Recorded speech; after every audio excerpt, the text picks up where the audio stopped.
l'Algérien مسكين عايش وحده مخبيينه يهضروا له غير على لارمي غير على لي جينيرو سيرفيس ناسيونال القرة الارهاب مشاكل تاع البطاطا باش تعيش ولا الحرقه باش يهرب. Comment voulez-vous qu'on ait une bonne image de cette manière? Comment voulez-vous qu'on ait une bonne image? Et pourtant, nous avons exporté. On a eu des chefs Khaled, on a eu le Rai, on a eu des chefs Mami, malgré leurs conneries. On a eu la connerie de chef Mami qui a gâché sa carrière. Vous avez bien compris de quoi je parle. On a eu des stars. On a eu des grands footballeurs. On a eu des ambassadeurs de la culture algérienne. On a eu des grands écrivains, Yasmina Khadra, Mohamed Dib, etc. On a de quoi avoir un soft power. Il y a étant la géopolitique, le soft power.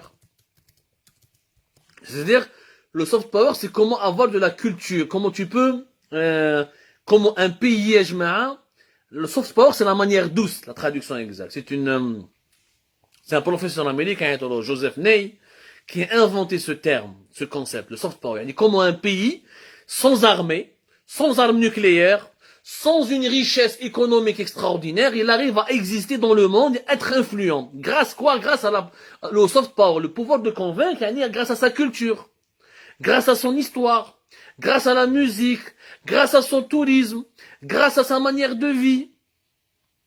On peut avoir une belle image sans être un pays riche. Attends comme un exemple, le Maroc. Saint-Domingue. Qu'est-ce que Saint-Domingue? Quand tu dis le mot Saint-Domingue, qui est la République de Saint-Domingue, c'est la capitale de la République dominicaine. Qu'est-ce que la République dominicaine? Qu'est-ce que tu as à l'esprit? Tu as à l'esprit les plages, la Caraïbe, la belle vie, etc. Ça a une bonne image. Et pourtant, Saint-Domingue, la République dominicaine, c'est un pays extrêmement pauvre, fait un machakil, etc. Voilà, Saint-Domingue, c'est pas un pays riche, mais il a une belle image. Parce qu'il a travaillé sur sa belle image. Et ça, d'ailleurs, ce que Tebboune ne dit pas, qui donne une bonne image du pays? Qui doit promouvoir l'image de l'Algérie à l'étranger? C'est la diplomatie. C'est la diplomatie, Ejma'a. Nous, nos ambassades, nous avons un réseau énorme. On vous prépare une série d'émissions sur le fonctionnement opaque, sur le fonctionnement mafieux des ambassades d'Algérie à l'étranger. Ils donnent les budgets, des salaires, 10 millions d'euros, des privilèges. Qu'est-ce qu'ils ont fait, le grand réseau diplomatique? L'Algérie, elle a pratiquement le plus grand réseau diplomatique de tous les pays africains à l'étranger. Où je donne un peu en main les ambassades. Nous avons des ambassades du Chili jusqu'au Japon. Où je donne un peu les ambassades. Est-ce que les ambassadeurs algériens ont exporté notre culture? Nous ont ramené des touristes? Est-ce qu'ils ont pu améliorer notre image à l'étranger? Est-ce qu'ils ont donné le soft power? Est-ce qu'ils ont donné un certain pouvoir culturel à l'Algérie? Est-ce qu'ils ont permis à notre culture de s'exporter? Est-ce qu'ils ont permis d'améliorer nos exportations? Est-ce qu'ils ont permis ils n'ont rien fait, ils n'ont absolument rien promu concernant l'image de l'Algérie. Absolument rien promu, mais aucune promotion pour l'Algérie. خدمتهم. روح شوف l'ambassadeur تاع الماروك كيفاش يخدم. Regardez les Marocains, les ambassades تاعهم يديروا des réunions, يجيبوا la destination Maroc, عندهم l'office du tourisme, وعندك l'ARAM, ويجي la compagnie aérienne, ويكسروا في les prix, وارواحوا, ويديروا des belles photos sur Marrakech, des belles photos sur Saouira, les plages d'Agadir وطنجة كيفاش يبيعوا بلادهم, كيفاش يحبوا بلادهم. حنا l'Algérie, l'ambassadeur, المؤسسة العسكرية, أول نوفمبر, الجنرال فخامة رئيس الجمهورية وغلا واحد لونغاج قديم تاع les années 70. Mais comment voulez-vous donc Tebboune quand il dit que les gens nous perçoivent comme étant la Corée du Nord? C'est de notre faute. C'est de notre faute. Et d'ailleurs, même, c'est de notre faute. Dirigeants et gouvernés. Même, regardez, suivez ce live, dès qu'on leur parle du tourisme sexuel. Les Algériens هم الولا في les sites pornographiques. هم الولا كيروحوا كيخرجوا برا يحوسوا على les prostituées. Mais quand un touriste vient dans leur pays, il n'a pas le droit de toucher aux femmes, de parler de prostituées ou les... شوفوا la contradiction. خلينا نعيش كيما تحب. La liberté d'aimer. J'arrive au sujet des transports. Parce que beaucoup de gens sur ce live me relancent.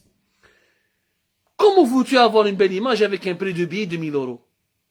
Même les Algériens qui sont à l'étranger n'arrivent plus à rentrer dans leur pays. Ils n'arrivent pas à rentrer dans leur pays. 1000 euros. Un Algérien ici à Paris m'a montré son billet.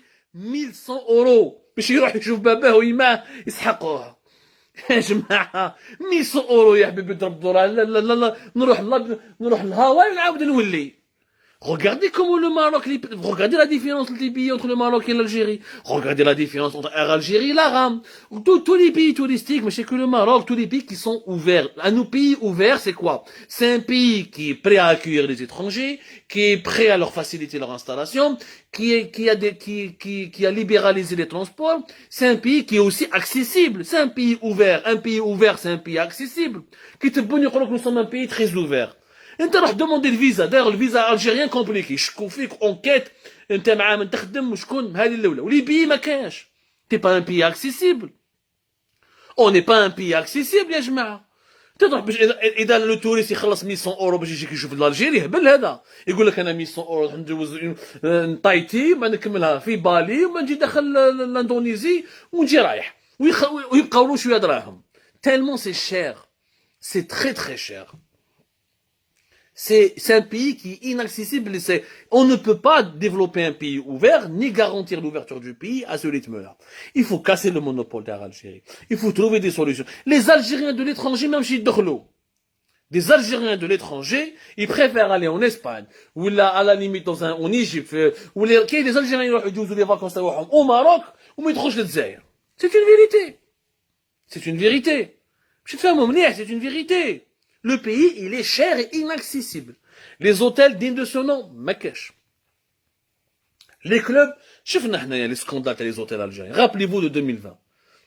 Rappelez-vous, 2020, 2021. Quand ils ont instauré le confinement sanitaire obligatoire pour les gens qui rentrent de l'étranger. De juin 2021 jusqu'à la rentrée, jusqu'à tout l'été, jusqu'à une bonne partie de l'été 2021. On a vu ce qui s'est passé à Mazafran, on a vu ce qui s'est passé avec les Andalouses, on a vu ce qui s'est passé dans tous les hôtels et les complexes qui ont été mobilisés. Rien, une anarchie totale.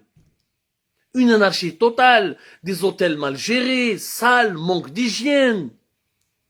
Donc comment voulez-vous qu'on ait une bonne image? Regardez l'état de nos villes, notre patrimoine historique, le tombeau de la chrétienne. Un joyau qui m'a tombé de la chrétienne, روحوا شوفوا تيبازا, روحوا شوفوا شرشال, جميلة, روحوا شوفوا les sites historiques en Algérie كيفاش عاملين. Ils sont abandonnés, très mal entretenus. Il n'y a aucune stratégie de mise en valeur de notre patrimoine, de notre image, de notre histoire. L'Algérie, rien qu'avec son histoire millénaire, elle pourrait gagner des milliards de dollars. Nous avons des paysages de folie. On pourrait permettre à Netflix ou aux grosses productions américaines de venir se produire en Algérie. Malheureusement, ils partent tourner des films, les Américains partent tourner des films au Maroc. Allez voir combien de films ont été tournés au Maroc.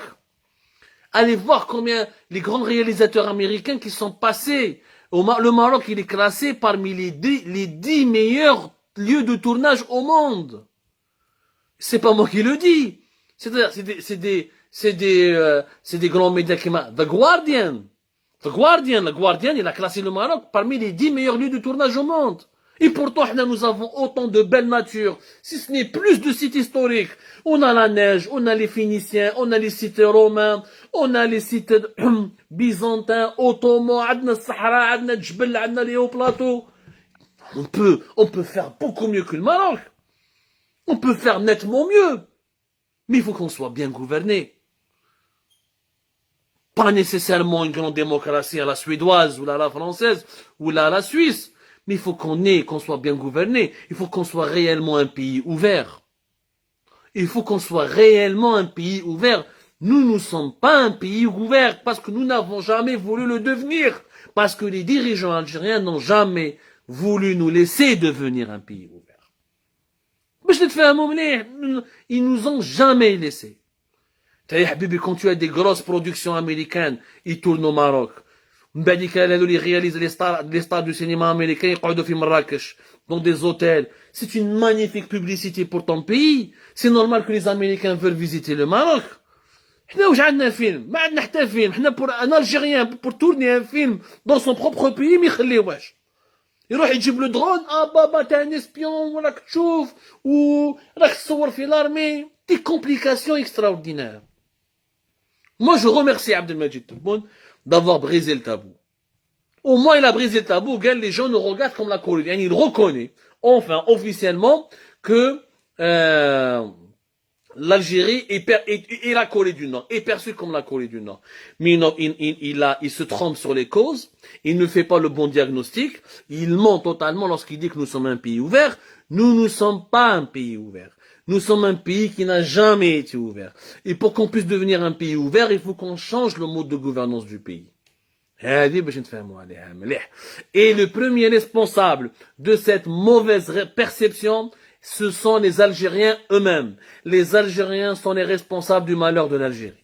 حتى واحد ما جا وسخ بلادنا يا با ني لوبي étranger. حنا وسخناها واحد بيدينا وسخناها. Nous n'avons pas besoin de que les étrangers viennent saboter l'Algérie. Les Algériens ont saboté suffisamment leur pays. ما نخرجوش les théories de la main étrangère. Tant que nous continuons à glorifier l'armée, à tort et à travers, H24 sur nos chaînes de télévision, tant que le général, ou le poste de le général devient une source de fantasmes, une source de toutes les désirs les plus étranges, tant que nous ne sommes pas enfin un régime civil, dirigé par des dirigeants civils, avec un peuple qui aspire à la rencontre de l'autre, avec une tolérance religieuse, une tolérance sociale, une ouverture d'esprit, etc., on ne pourra jamais devenir un pays ouvert. Et nous serons toujours perçus comme la Corée du Nord. Et nous sommes les seuls et les premiers responsables de cette très mauvaise image que notre pays a, ou dont notre pays souffre à l'étranger. Je vous remercie énormément, Khabti Khouatati. J'espère que le débat vous a été utile. Continuons à débattre et à analyser ensemble, loin de l'insulte et du jugement, s'il vous plaît, loin de l'invective. Je vous donne un rendez-vous, Inch'Allah, demain pour d'autres émissions. Toujours pour parler vrai, pour parler franc et pour essayer de changer les choses et de proposer des solutions. Merci, Khabti Khouatati. À demain, Inch'Allah.